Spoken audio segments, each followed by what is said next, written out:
Or it's like anything. Yeah, it's kind of a game show, and don't they vote each other out?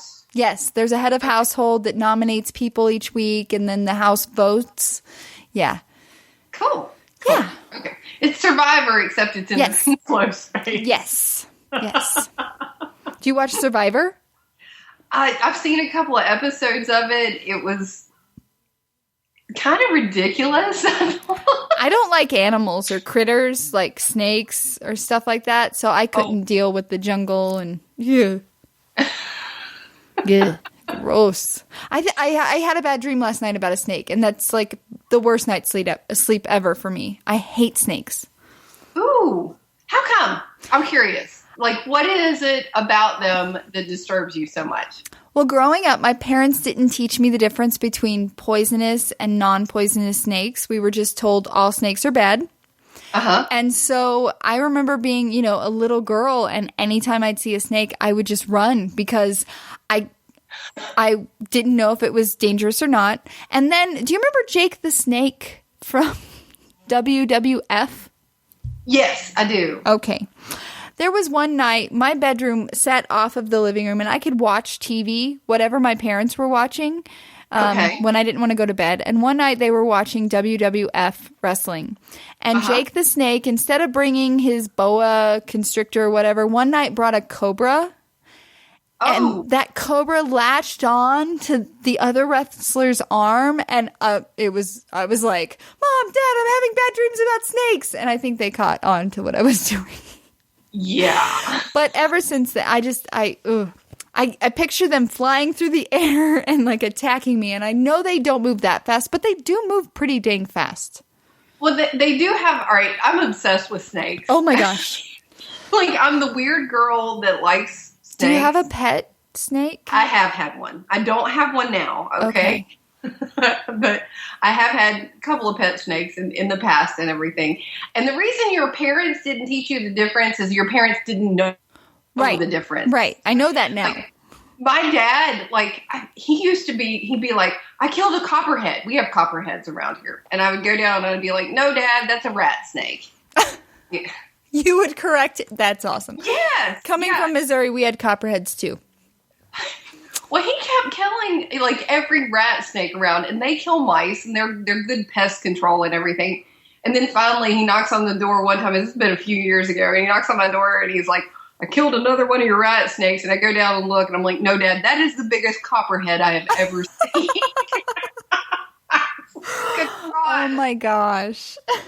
So yeah. So your parents didn't know, and my parents don't know, and I don't know. It's funny. How did you learn? Between people's kids, but I know what a snake is when I see it. I know that's a copperhead, and that's a rattlesnake, and that's a rat snake, and that's a water snake. So it's all about education. Well, I was obsessed with, and my parents thought I was so weird because I wore out the S encyclopedia because it had snakes in it, and I just I read about them over and over again. So I was weird. I was really weird. That's awesome. You don't live in fear of snakes like I do. I would, like, one time when I was living in Missouri, I came home from work, and me and my cat lived in the basement of my grandma's house. It was after I graduated college, and I came down, and she had killed a snake, and I was like, "Oh my gosh, you're my favorite cat in the whole world. You saved my life." It was a baby snake, but it was like, "You rock." My grandma comes down the next day, and she's like, "That's a garter snake." And I'm like, "Oh, damn it." But the fact that there was a snake in the place where I lived freaked me out. Yeah. Well, all right. I've got a snake story, and this is so ridiculous and so funny, though. I got to tell this. When for a while I had a ridiculous big python. I mean, it was huge. It was called a jungle carpet python. They're yellow and black. They're beautiful, beautiful snakes. But this thing got way bigger than I had anticipated, and it was way stronger than I was. So it was kind of tough handling it and everything. And eventually I found it a great home. Somebody who was crazy about snakes and really, was excited to have that animal. But I used to have to lock my cat, Chairman Meow, in a cage while I was feeding the snake because I had to keep the snake and the cat from getting to each other. Oh my gosh. And I would have to get the snake out. And one morning I was doing this and like there's a knock on the door and it was the Jehovah's Witnesses. Okay, so here I am in my skull and crossbones pajamas with a snake standing up in a Rubbermaid tub in my living room, and they're beating on my door. I'm like, come on in. Oh my goodness. Did you you should have Britney Spears'd it. Like, walk toward the door. Hey guys. Well, I was already excited about getting fed, and I really didn't want to risk that or anything. So I was like, okay, because there's a mouse falling out in the Oh my gosh. Oh yeah. How big did it get? How long?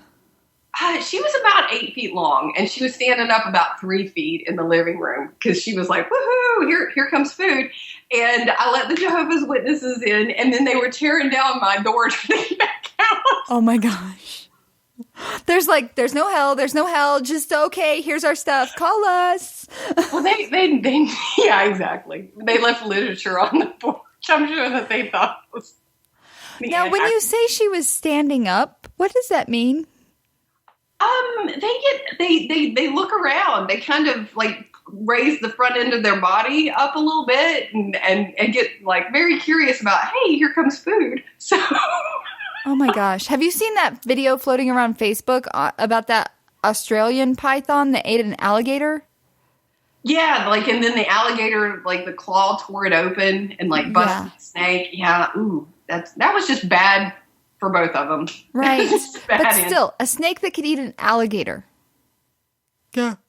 Yeah. They stretch. I'm sorry. I'm trying. They're so cool. They can unhinge their jaws and eat huge things. Are you planning on getting another snake ever? How does Hank feel about snakes? While he's not afraid of them, he does not think they're great pets. Which I can kind of agree. It's kind of like having fish that are not in water. Because they don't recognize you. They don't like you. You're either food or you're not food. You're bringing them food or you're not. I would be tempted to get like a very small snake. Like non-venomous, of course, and everything. Right. Something like a really fancy terrarium and everything in the future. I would like to do that. But I also want goldfish again, too. So those are two different worlds, Petra. I know. You want goldfish and snakes. Goldfish and a snake. Oh, my goodness. Wow. I'm going to stick with my dogs and cats. Well, kind of vanilla. I love my furry little cat too, so. I know. Steve and I saved a bunny rabbit the other morning. Ooh. Yeah, so we have those window wells in our basement, and I came down to feed the cats because the cats live in the basement, and there's something scratching at the window at 5 o'clock in the morning. I'm like, what the heck? Yeah. And it was a bunny. A baby bunny had fallen in the window well, and I had to get Steve up because I couldn't. I was scared I was going to kill it or the cats were going to kill it. But we saved it, and it was so cute. And I remember my girlfriends having bunnies when I was a little girl. I think I could do baby bunnies. I think I could. They're huge. They can be litter box trained, too. Right. Yes. Yeah. But I don't think the dog Butterfly would be okay with it. They move like prey. Yeah. So if you've got a puppy around, they're gonna want to chase the bunny. Yeah. And maybe the cats too. Right. So you had found a story that you wanted to talk about. So let's talk about it. Yes. Have you heard that in the year 2020? They're finally going to put a woman's face on one of our bills, one of our money bills. Like there's going to be a $10 bill with a woman's face on it. That is awesome. It is, but it took till 2020. Why does it take so long? Why does it take 5 years? Well, I think they have to design it. They have to pick who they're going to put on there, and they're going to design it and everything. But I'm like, really? It 200 years and we get a couple of coins. That's all we've had. It's a couple of coins. Right. Susan B. Anthony. Yeah, and Sacagawea. Sacagawea. Yeah, she was on the gold dollars. So, yeah, nice. Who's it going to be? They don't know yet. They're talking.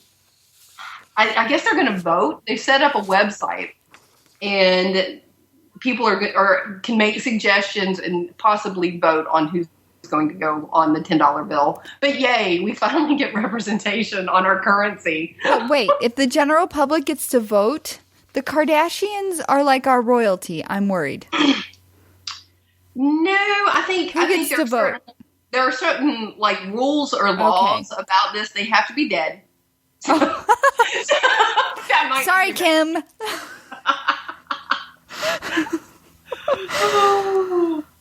Wow. That's crazy. So it can't be Hillary. Can't be Hillary. It can't be Condoleezza. Who are some prominent women? Who would you nominate? I know, right? I know. It's kind of tough. But, oh, golly. There's Jackie O. She's still alive, isn't she? No, I think she died. She's passed away? Yes. Okay. But that's the thing. It's presidents' wives. Oh. Like, we are so underrepresented. It's true. I wouldn't even mind if it was some, like, the first female congresswoman or something. Like, right. Like, could we go back to that? Or the first female CEO. Yeah. Of a huge corporation. Yes. Yes. That's a hefty decision. I understand why it takes 5 years. It could. It really could. And then, of course, they've got to design it and like build the molds and everything to make the bills and all. But that's huge. That is really huge. Issues for women. So that is huge. Yeah. I'm sitting here like, I don't know how death looks like. Can you look back on what's happening in life? Imagine being dead, and if you could look back, being the person they choose and be like, really, you chose that picture? Well, it looks like there was an online campaign and a poll for who they wanted on this, and they suggested Harriet Tubman. Okay. So yeah, I mean, there are choices. It's frustrating. Like when you start thinking, because there's not been a female president, there's not been a female vice president. You know, there's so many roles that we haven't filled yet. And it's kind of frustrating. It is. But we're getting there. I feel like we're getting so much closer. Yes. And yes. I had said for a long time that I was worried about a woman being president. Have you had a woman boss? Yes. Was it a good boss? I've had a good woman boss and I've had a bad woman boss. And most people will tell you that. So what if that bad woman boss was president? Have you had a bad male boss? Yes. I have too. But when it comes to bad female bosses, in my experience, it's been because they're emotional. They hold on to things and you're like, let it go, let it go. Let's move on. I think it would depend on the woman the same as it would depend on the man. Okay. And I get tired. I really do of they're overly emotional. Not all women are. As emotional as women are. Yes. So to me, that's just holding us back. Right. It's become like the excuse for why women can't be CEOs, why women can't be president, why women can't be a Supreme Court justice. But we've finally broken through that glass ceiling, and we've got women on the Supreme Court now. Like, thank God. But yes. Until we give women a chance, we can't prove that wrong. Right. Right. You're right. You're so right. I kind of feel bad sharing